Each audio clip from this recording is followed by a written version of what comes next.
এই উজান বজাৰ অনুসূচিত নিবনুৱা মৎস্য ব্যৱসায় সন্থাৰ কথা ক'ব গ'লে আমাৰ অসমৰ সকলো প্ৰান্তৰ ফালৰ পৰা আমাৰ এই অসমৰ সকলো প্ৰান্তৰ পৰা এই বজাৰখনৰ বিষয়ে বিখ্যাত। আমাৰ এই মৎস্য ব্যৱসায় কিহৰ কাৰণে জনজাত? আমাৰ এই মৎস্য ব্যৱসায় এই বজাৰখন থলুৱা মাছৰ কাৰণে বিখ্যাত। আৰু এই বজাৰখনৰ এইবাৰ নৱনিৰ্মিত কমিটিখন আকৌ এইবাৰ সাধাৰণ সভা এখন যোৱা বুধবাৰে হৈছে। ইয়াৰ আগতেও মই সাধাৰণ সম্পাদক হৈ কিনে মই পৰিচালনা কৰি আছিলোঁ। আৰু এইবাৰ বুধবাৰে মোক নৱনিৰ্বাচিত হিচাপে মোক নতুনকৈ সাধাৰণ সম্পাদক হিচাপে মোক এইবাৰ তেওঁলোকে স্থান দিছে।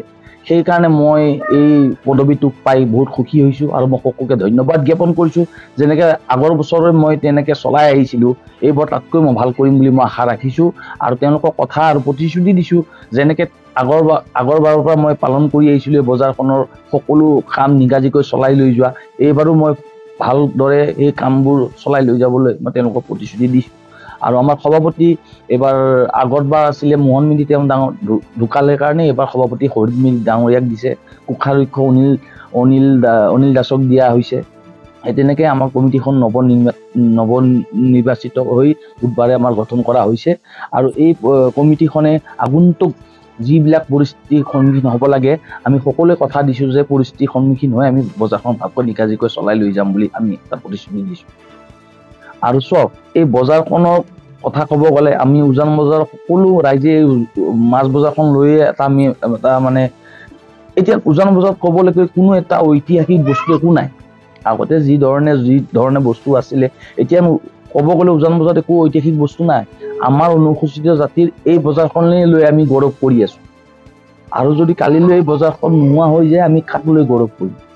একমাত্ৰ এই বজাৰখন আমাৰ এটা ব্যৱসায়ী স্থান নহয়। অকল ব্যৱসায় কৰি পইচা ধন লৈ কিনে আমি ঘৰত গুচি আহিলোঁ, সেইটোৱে আমাৰ নিৰ্ভৰশীল। এইখন আমাৰ এতিয়া মন্দিৰৰ নিচিনা হৈছে। আমি সকলোৱে এই বজাৰখনক লৈ গৌৰৱ কৰোঁ। আমাৰ যদি এই বস্তুটো নোহোৱা হৈ যায়, কালিলৈ আমি মানে আৰু গৌৰৱ কৰিব লগা বস্তু আমাৰ একোৱেই নাই।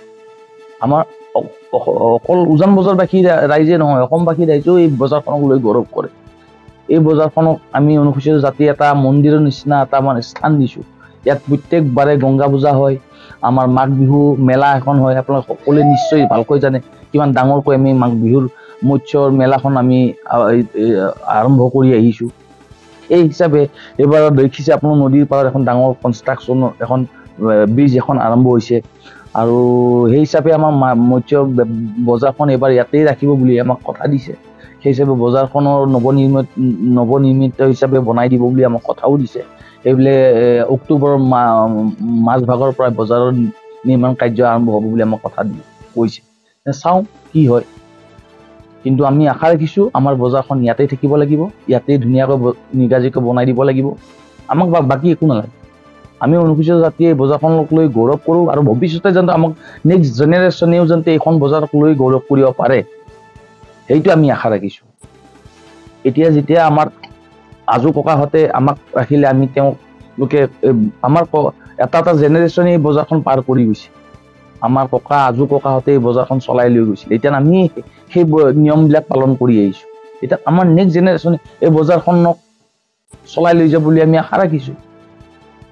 যেন যদি এই বজাৰখনে নাথাকে, যদি বজাৰখন নোহোৱা হৈ যায়, চাহিদা পূৰাব পাৰা নোৱাৰা কথাটো আমাৰ এতিয়া কথা নহয়।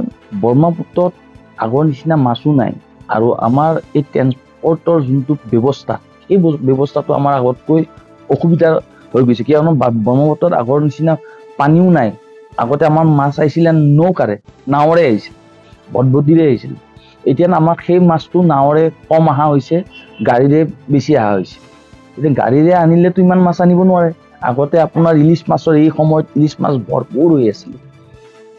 আপোনাৰ থলুৱা মাগুৰ কাৱৈ একদম ভৰি আছিলে, কিন্তু সেই মাছটো এতিয়া আপোনাৰ গাড়ীতটো আনিব নোৱাৰে।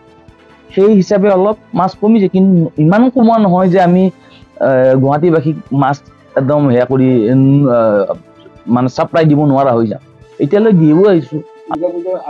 এইবাৰ কম মানে আপোনাৰ চাওক, এইবাৰ কনষ্ট্ৰাকশ্যনৰ যোনখন ৱাল দিছে, আমি এতিয়া নৌকা আনিব নোৱাৰোঁ। আগতে নৌকাত মাছ আহিছিলে, আমাক কনষ্ট্ৰাকশ্যন তেওঁলোকে কৈছিলে যে আমাক তেওঁলোকে বাট ওলাই দিব, নৌকা আহিব পাৰে ব্যৱস্থা কৰি দিব, কিন্তু আমি যেন নৌকা আনি কিনে মাছ ৰাখিম ক'ত? তথাপি আমাক এটা বাট দিছে, বাট এটা ওলাই দিছে, কিন্তু সেইটো বাটত দি আমি যে ভৱিষ্যতলৈ এনেকে নৌকা আনি কিনে বেছিকৈ কাৰবাৰ কৰি থাকিব পাৰিম, সেইটো আমাৰ আশাহীন দেখিছোঁ। আমাক আৰু এটা ৰাস্তা ওলাই দিব লাগিব, তেতিয়াহে আমি আমাৰ মাছটো আজি মাছ যিখিনি আহিব আমি আজি মাছ চেল কৰিবই লাগিব, আৰু নহ'লে আমি নদীত ভঁৰাল পাতি কিনে ভঁৰাল ৰাখিব লাগিব। আমাৰ জীয়া মাছৰ ওপৰত কাৰবাৰ চলে, মৰা মাছৰ ওপৰত আমি কাৰবাৰ চলাব নোৱাৰোঁ। আজি যদি আমাৰ 1 টন মাছ আহে, 1 টন মাছটো এদিন, এনেই এটা কথা কৈছোঁ, 1 টন মাছ এদিনতে বিক্ৰী কৰিব নোৱাৰোঁ। আমি মাছটো যদি ৰখি যায় তেনেহ'লে আমি ভঁৰাল বনি কিনে ভঁৰালত ৰাখিব লাগিব, জীয়ল মাছটো জীয়ল হিচাপে ৰাখিব লাগিব। সেই হিচাপে আমাক সেই ব্যৱস্থাটো আমাক ৰাস্তাটো দিলে আমি তলত ভঁৰাল বান্ধিব পাৰিম, সেই ব্যৱস্থাটো কৰিব লাগিব, তেতিয়াহে আমি সেই হিচাপে কাম কৰিব পাৰিম। এতিয়া চাওক, চাহিদাটো কমি যোৱা নাই, মাছৰ চাহিদাটো আগতকৈ বেছিয়ে হৈছে। আগতে যদি প্ৰত্যেক ঘৰৰ মানুহৰ তাত এটা এটা ফিচাৰী আছিল, এতিয়া বিঘাই বিঘাই ঘৰে ঘৰে মানুহে ফিচাৰী বনোৱা আৰম্ভ কৰিছে।